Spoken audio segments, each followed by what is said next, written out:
Je te propose de découvrir un nouvel indicateur technique, le volume profile. Le volume profile, c'est un histogramme qui enregistre tous les échanges effectués par niveau de prix depuis le début d'une période que tu auras choisie.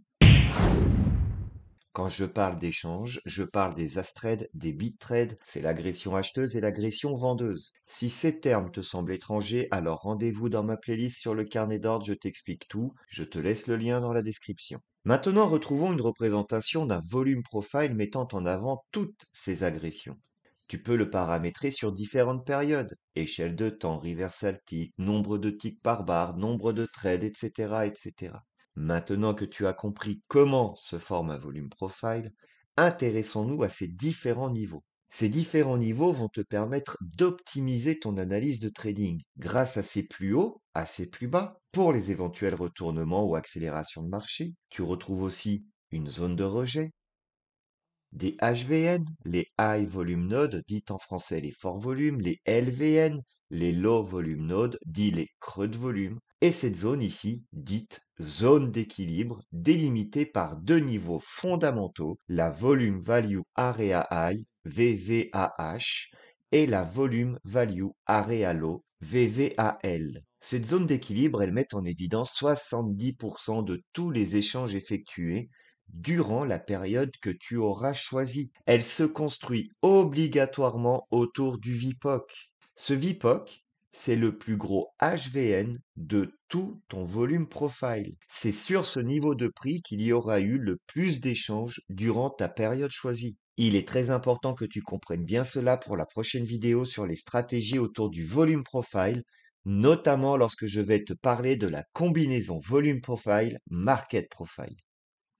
Voyons maintenant ces différents paramètres. Alors, si tu souhaites recopier cette configuration pour avoir ce même type de volume profile, eh bien, je vais te laisser copier au fur et à mesure que nous allons avancer sur ces paramètres, sur cette configuration. Néanmoins, je vais quand même regarder avec toi et te laisserai tester les différents paramètres que je trouve les plus importants à l'intérieur du volume profile. Tu as ici dans la ligne 32, ce sont le nombre de ticks par volume barre horizontal. Moi, je te recommande ici ce paramètre-là. C'est ici après que tu vas pouvoir choisir ton échelle de temps. Là, nous sommes sur une journée. Tu peux passer en minutes, tu peux passer en semaines, en mois, etc., etc. Et ici, tu choisis le nombre de jours ou le nombre de minutes ou de semaines, etc. Ensuite, on arrive ici sur, ça je te laisserai regarder, faire des tests sur ces deux paramètres-là, ligne 43 et 44, ils fonctionnent ensemble. Si tu souhaites mettre ton volume profile sur la droite, le display volume in bar, alors ici par exemple, j'en ai pas.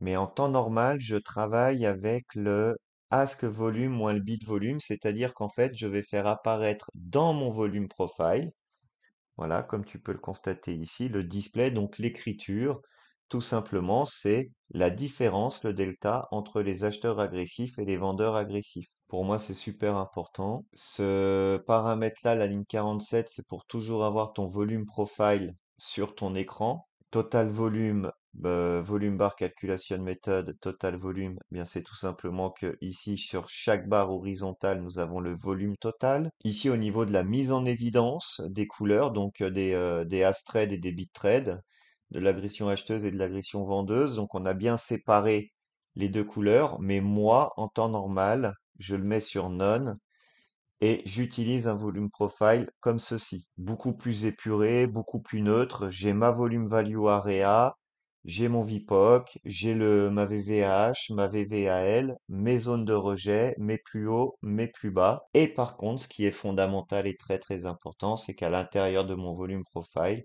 je retrouve toujours mon delta par niveau de prix, à savoir si j'ai plus d'acheteurs ou plus de vendeurs. Très très important pour mes stratégies. Donc ça, typiquement, c'est ma véritable configuration de mon volume profile. Tu peux, si tu le souhaites, augmenter la transparence de ton volume profile, c'est lignes 52 et 53. Je te laisserai faire des tests avec ces paramètres-là. Le highlight value area, yes. Le until future intersection. À chaque fois que tu vas avoir un niveau, comme celui-ci, que ce soit la VVH, VVAL, le VPOC, les LVN. Sierra va te demander si tu souhaites que ces niveaux s'arrêtent automatiquement, par exemple à la fin de la journée, à la fin d'une période. Eh bien moi, j'opte toujours pour le Until Future Intersection, c'est-à-dire que tant que le marché n'est pas revenu sur le niveau, je conserve le niveau dans le temps. Il faut que le marché traverse ce niveau pour que celui-ci s'arrête. La value area en pourcentage 70%, c'est ce dont nous avons parlé précédemment. C'est conventionné comme ça par tous les grands institutionnels. Highlight Pot of Control, yes. Encore une fois, Until Future Intersection, Volume Profile. Ici, le file de volume bar, je te laisse venir voir à l'intérieur. Tu as différentes propositions pour mettre en avant ton volume profile. Je te laisse faire les tests. Ça, c'est si tu souhaites superposer des volumes profile entre eux. Ici, on te demande si tu veux faire apparaître les HVN et les LVN. Alors moi, c'est que le VPOC au niveau du HVN. Sinon, je fais apparaître que les LVN, les low volume nodes, donc les creux de volume.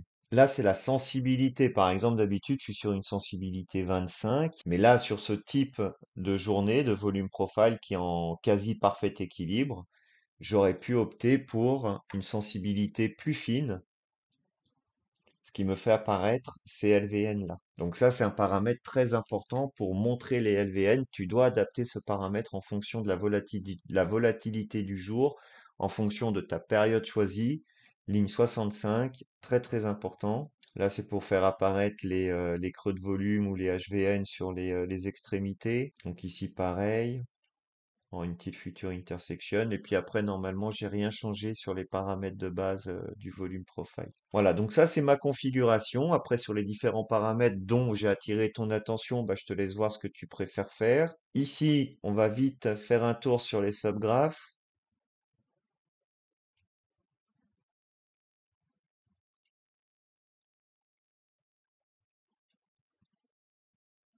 Nous arrivons au terme de cette première vidéo. Dans les prochaines, nous verrons le market profile, la combinaison market profile, volume profile, les différentes stratégies que j'utilise autour du volume profile. Abonne-toi, active la cloche pour les notifications, laisse un like, éventuellement un commentaire ou tes questions, ça m'encouragera pour la suite. Sache aussi que je suis disponible pour tout accompagnement personnalisé. Tu retrouves mon adresse mail dans la description, forjalgo@gmail.com. Nous pourrons convenir d'un premier entretien téléphonique, nous échangerons sur tes besoins, n'hésite pas, c'est totalement gratuit.